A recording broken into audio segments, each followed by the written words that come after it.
महाराष्ट्रातील पारनेरच्या पावनभूमीमध्ये दिनांक 10 मार्च 1980 रोजी संघर्ष करण्यासाठी आणि समाजाला प्रेरणा देण्यासाठी एका सुलक्षणी बाळाचा जन्म झाला. वडील ज्ञानदेव लंके आणि आई शकुंतला यांनी त्या बाळाचं नाव ठेवलं निलेश. लहानपणापासूनच कुस्तीचं वेड असल्यामुळे निलेश पैलवान म्हणून ओळखला जाऊ लागला. अशातच पारनेरमधील सभेत स्वर्गीय बाळासाहेब ठाकरे हे जात असताना निलेश यांना त्यांचा आशीर्वाद मिळाला. त्याच दिवसापासून या चिमुरड्यानं स्वतःचं संपूर्ण आयुष्य शिवसेनेसाठी वाहून घेण्याचं ठरवलं. माध्यमिक शाळेत असतानाच त्यांनी आपले कार्यकर्ते जमवण्यास सुरुवात केली. साधं मिसरूट फुटलेलंही नसतानाही शिवसेनेचे तालुका प्रमुख हे पद मिळणं ही महाराष्ट्रातील एकमेव केस होती. याच वयात त्यांना हंगा गावची ग्रामपंचायत ताब्यात घेऊन आपण काय करू शकतो याची चुणूक दाखवून दिली. घरची हलाखीची परिस्थिती असल्यामुळं त्यांना अहमदनगर येथील कायनेटिक कंपनीमध्ये नोकरी करावी लागली. बालपणापासून समाजकार्यात गोरगरीब जनतेशी नाळ जोडले गेल्यामुळं नोकरीत त्यांचं मन रमलं नाही. नोकरी सोडून ते पुन्हा समाजकार्यात आणि गावच्या राजकारणात सक्रिय झाले. वडील प्राथमिक शाळेत शिक्षक, कुटुंब मोठं, परिस्थिती हलाखीची, त्यामुळे हंगा स्टँडवर त्यांनी चहाचं एक छोटंसं हॉटेल सुरू केलं. परंतु परोपकारी स्वभावामुळं कार्यकर्त्यांना चहा पाजून पाजून शेवटी तेही बंद करावं लागलं. पुढं जाऊन त्यांनी किराणा मालाचंही दुकान सुरू केलं. पुढे जाऊन कार्यकर्त्यांच्या आग्रहास्तर त्यांनी पारनेर पंचायत समितीची निवडणूक लढवली. परंतु अगदी थोड्या फरकाने त्यांना पराभवाला सामोरे जावं लागलं. पण खचून जाईल तो बाळासाहेबांचा पठ्ठ्या कसला. शिवसेनेचा एक पदाधिकारी म्हणून कार्य करीत असताना अनेक गोरगरीब निराधार माणसांना, शेकडो गरीब वृद्धांना शासनाच्या लोकोपयोगी योजनेतून मासिक पगार सुरू केला. शासनाच्या सर्व योजना गावासाठी आणि तालुक्यासाठी प्राधान्याने राबवत सुपा MIDCच्या माध्यमातून हजारो बेरोजगारांना रोजगार मिळवून दिला. हे करत असताना त्यांच्यावर अनेक खोटे घाणेरडे आरोप झाले. पण तरी या डहाण्या वाघानं आपलं समाजकार्य सुरूच ठेवलं.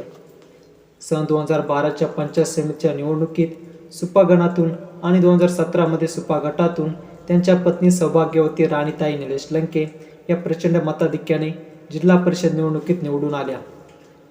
निलेश रावांचं हे समाजकारण काही विघ्न संतोष लोकांना पाहवलं नाही. शिवसेना पक्षप्रमुख आणि राज्याचे माजी मुख्यमंत्री उद्धवसाहेब ठाकरे यांच्या पारनेर येथे 27 फेब्रुवारी 2018 रोजी पूर्वनियोजित सभेत गट करून या सर्वसामान्य शिवसैनिकावर खोटा आळ घेत चुकीच्या पद्धतीने संदेश पक्षप्रमुखाकडे पोहोचवला आणि त्या जाहीर सभेत गोंधळ घातला असे खोटं कारण सांगत 6 मार्च 2018 रोजी त्यांना पदावरून व पक्षातून काढून टाकलं गेलं. परंतु संपूर्ण मतदारसंघाला हा अन्याय पाहवला गेला नाही. तो एकवटला आणि 10 मार्च 2018 हा दिवस इतिहासात सुवर्ण अक्षराने लिहिला गेला. आपल्या लाडक्या नेत्याला वाढदिवसाच्या शुभेच्छा देण्यासाठी 50,000पेक्षाही जास्त संख्येनं पारनेरकर हंगा येथे जमा झाले. त्या दिवशी गावाला जत्रेचे स्वरूप प्राप्त झालं होतं. याच दिवशी सर्वसामान्य जनतेचा, कष्टकऱ्यांचा लोकनेता म्हणून खऱ्या अर्थाने शिक्कामोर्तब झाला. या वाढदिवस समारंभाच्या भाषणात लोकनेत्याला रडू फुटलं. पण जनसमुदायाने यावेळी सांगितलं, साहेब आता रडायचं नाही तर लढायचं. सर्वसामान्य जनतेच्या पाठबळामुळं निलेश लंके यांना नवी उभारी मिळाली आणि पूर्ण ताकदीनं रात्रंदिवस 24 तास 365 दिवस पायाला भिंगरी बांधून स्वतःच्या तब्येतीची आणि कुटुंबाची तमा न बाळगता जनतेच्या सेवेत आपलं आयुष्य अर्पण करत निलेश लंके प्रतिष्ठानचा जन्म झाला. पारनेर तालुक्यासह अहमदनगर, पुणे, मुंबई, नागपूर, ठाणे, नाशिक यासह अनेक जिल्ह्यांमध्ये निलेश लंके प्रतिष्ठानच्या शाखा स्थापन करत सर्वसामान्य जनतेच्या मूलभूत समस्यांची सोडवणूक लंके यांचे समर्थक सक्षमपणे करू लागले. अनेक जिल्हा परिषद गटांमध्ये रक्तदान शिबिर, सर्व रोगनिदान शिबिर, शेतीविषयक कार्यक्रम, कृषी प्रदर्शने, चारा छावण्या, त्यासाठी आंदोलनं 18 ते 20 तास स्वतःला झोकून देत समाजकार्य सुरूच राहिलं. या सर्व कामाची राष्ट्रवादी काँग्रेस पार्टीचे सर्वेसर्वा आदरणीय शरदचंद्रजी पवार साहेब यांनी दखल घेतली आणि स्वतः राज्याचे उपमुख्यमंत्री तथा अर्थमंत्री अजितदादा पवार आणि खासदार सुप्रियाताई सुळे यांनी निलेश लंके यांना राष्ट्रवादी पक्षात प्रवेश करावा असे सूचित केले. त्यानंतर सुप्रियाताई सुळे त्यांनी विधानसभा निवडणूक 2019च्या राष्ट्रवादी पक्षाचे अधिकृत उमेदवार म्हणून जाहीर केलं. आमदार होण्याचा मार्ग मात्र अजिबात सोपा नव्हता. विरोधकांनी हेटाळणी केली, अपप्रचार केला, परंतु या निधड्या छातीच्या वीरापुढे संपूर्ण घराणेशाहीला गुडघे टेकावे लागले.